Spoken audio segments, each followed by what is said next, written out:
This channel does not promote any violent, harmful, or illegal activities. All content provided by this channel is meant for an educational purpose only. আচ্ছা, একজন নেতা, মন্ত্রী, নেতাদের পেয়াদা, সবার প্রাসাদ, সবারই বহুতল, কোথা থেকে আসছে এই টাকা? এই প্রশ্ন তো উঠছে, বারবার উঠছে। এদিকে আম জনতার কি দশা জানেন?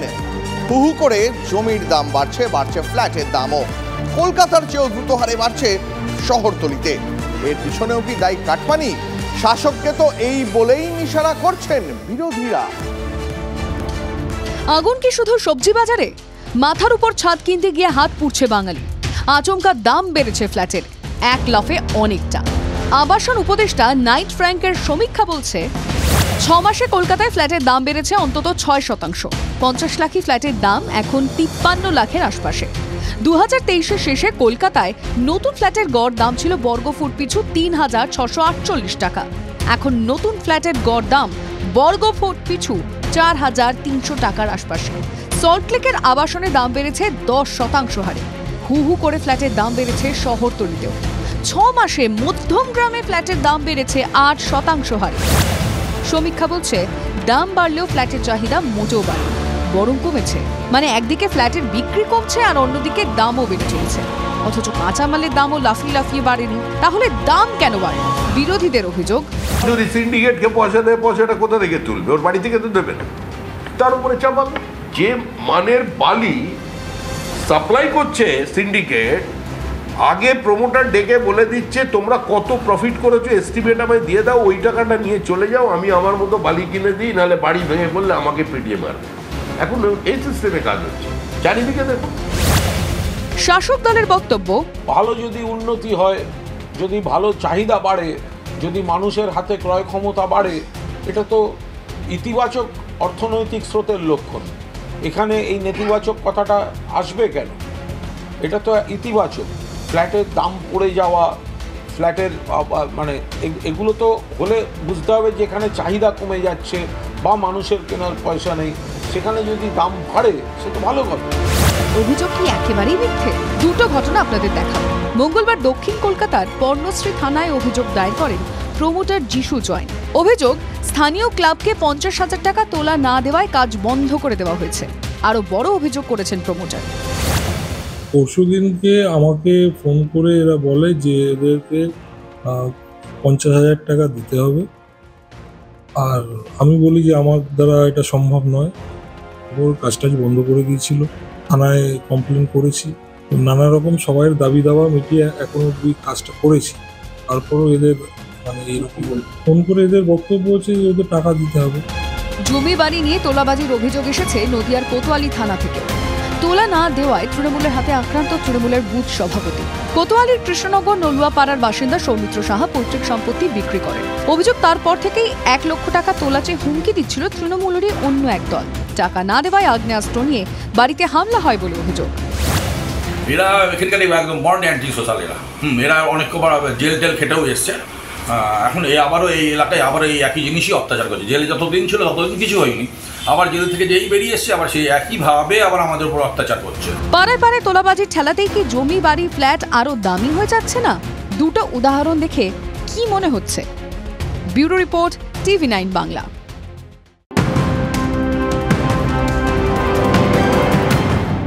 নজর রাখবো এই মুহূর্তের আরো একটি গুরুত্বপূর্ণ আপডেটের দিকে। বিহারের নিট প্রশ্ন ফাঁসের মূল চাই পাটনা থেকে গ্রেপ্তার। প্রচুর নথিসহ সিবিআই গ্রেপ্তার করেছে রাকেশ রঞ্জনকে। নিট প্রশ্ন ফাঁস মামলায় বিহার থেকে এখনো পর্যন্ত গ্রেপ্তার বেড়ে 10। হুগলির দাঁতপুরে মালিপাড়া গার্লস স্কুল। 11 বছর ধরে এই স্কুলে অঙ্কের কোনো শিক্ষক নেই।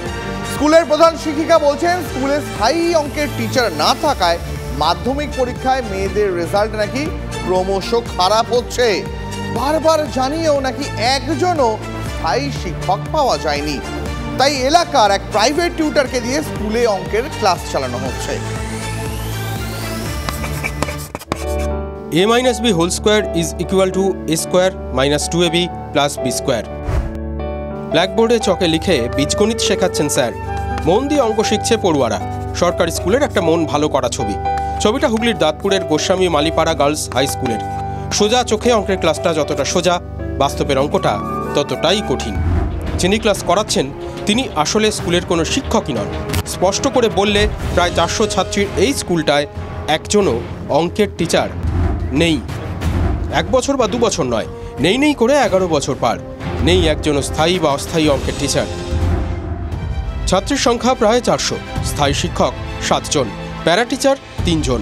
অঙ্কের কোনো টিচার নেই। 2013-তে অঙ্কের টিচার বদলি হয়ে যান এই স্কুল থেকে। তারপর থেকে গত 11 বছর একজনও অঙ্কের শিক্ষক আসেননি গোস্বামী মালিপাড়া গার্লস হাই স্কুলে। তাহলে কে করাবে অঙ্কের ক্লাস? স্কুলের প্রধান শিক্ষিকা উদ্যোগ নিয়ে এক প্রবীণ প্রাইভেট টিউটরের ব্যবস্থা করেছেন। গোটা স্কুলের অঙ্ক করাচ্ছেন সেই স্যারের পারিশ্রমিক যোগাচ্ছেন প্রধান শিক্ষিকা ও বাকি শিক্ষক শিক্ষিকারা নিজেদের পকেট থেকে। তারপর মাঝখানে একজন এসেছিল, সেও আবার চলে গেছে। একজন ওই বয়স্ক মাসুসাই মানে লোকাল আর কি, ওই কিছু রেমুনারেশন দিয়ে আমি একাই 9, 10, 7, 8, 9, 10টা নিই। তো আমি প্রাইভেট টিউশনই করে উনি যেটুকু ফাঁকার সময় দেন, যে আমার সেকেন্ড পিরিয়ড থেকে আমার আরম্ভ হয়, তার ফলে আমার টিউশনি সেরে ওই 11:30 থেকে আমি ক্লাসটা নিই। এতে করে আমি যথাসাধ্য চেষ্টা করছি, যতটা ভাবে হয়। যথাসাধ্য চেষ্টা করছেন সবাই, যার ফলে পড়ুয়ারা শিখছে, ক্লাস করতে পারছে। স্যার আছে, এই স্কুলের টিচার তো নন, মানে অঙ্ক শিখতে পারছো সেটাই। কিন্তু এভাবে কতদিন? স্থানীয় শিক্ষকের পারিশ্রমিকই বা কতদিন দিয়ে যাবেন শিক্ষক শিক্ষিকারা? স্থানীয় শিক্ষক ব্যক্তিগত কারণে না এলে অঙ্কের ক্লাস বন্ধ থাকবে কেন? দীর্ঘদিন ধরে অঙ্কের টিচারের শূন্যস্থানের জায়গাটা পূরণ হলো না। খানিকটা দূরে রয়েছে আরেকটি স্কুল, সেখানে বিজ্ঞান বিভাগের উদ্বোধনে এসেছিলেন সাংসদ রচনা বন্দ্যোপাধ্যায় সহ জনপ্রতিনিধিরা। পাশের স্কুলে অঙ্কের টিচার নেই এটা অজানা নয় কারোরই। কম্প্রোমাইজ করার জায়গা নেই, মানে স্কুলের উন্নয়ন, লেখাপড়ার উন্নয়নে আমাদের যারা জনপ্রতি আমাদের নিজের দায়িত্বের মধ্যে পড়ে এবং সেই কাজে আরও বেশি করে ব্রতী হওয়া প্রয়োজন। হ্যাঁ, সেটা দপ্তর চিন্তা করছে, খুব তাড়াতাড়ি সেই সমস্যার সমাধান হয়ে যাবে। স্কুলে অ্যাকচুয়ালি স্কুলের ভালো কাজ করতে হলে পরিচালন কমিটিকে অ্যাক্টিভ হতে হয়। সেটা আমি দেখছি, ওরা আমার কাছে একটা অলরেডি জানিয়েছে। আমি রাজ্যের শিক্ষামন্ত্রী বাদ্য বসু এভাবে কথা বলবেন। যাক, আশ্বাসটুকু পাওয়া গেছে। শুধু অঙ্কের শিক্ষক নন, স্কুলে নেই একজন ক্লার্কও। ক্লার্কের কাজটাও প্রধান শিক্ষিকাই করে চলেছেন। প্রশ্ন হলো, আর কতদিন? 11 বছর। অঙ্কটা জটিল হয়ে যাচ্ছে না তো? দেখলেন TV9 বাংলার বিশেষ প্রতিবেদন।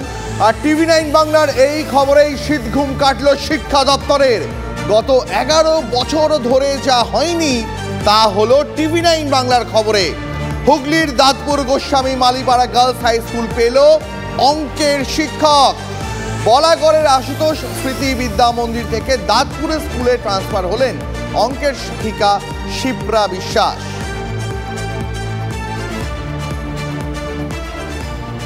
আসি পরের খবরে। হরিদেবপুরের সৃজনী পার্কে হাইটেনশন লাইনে তড়িদাহত হয়ে 2 শিশু। ছাদ থেকে আঁকশে দিয়ে পেয়ারা পাড়তে গিয়ে বিদ্যুৎপৃষ্ট। আঁকশির সঙ্গে 11,000 ভোল্টের বিদ্যুতের তার ছোঁয়ায় বিপত্তি। গুরুতর আহত 2 শিশু MR বাঙ্গুর হাসপাতালে ভর্তি। আমরা শুনেছিলাম একটা বাচ্চা উঠেছে পেয়ারা পাড়ার জন্য, কোনো আঁকশিতে লেগে কারেন্ট লেগে শর্ট হয়েছে। আমরা জাস্ট ফিরলাম, এখন আমরা শুনলাম যে এই ব্যাপার। আমরা 2জন বাচ্চা ছিল কি না, শুনেছি যে একটাই বাচ্চা ছিল।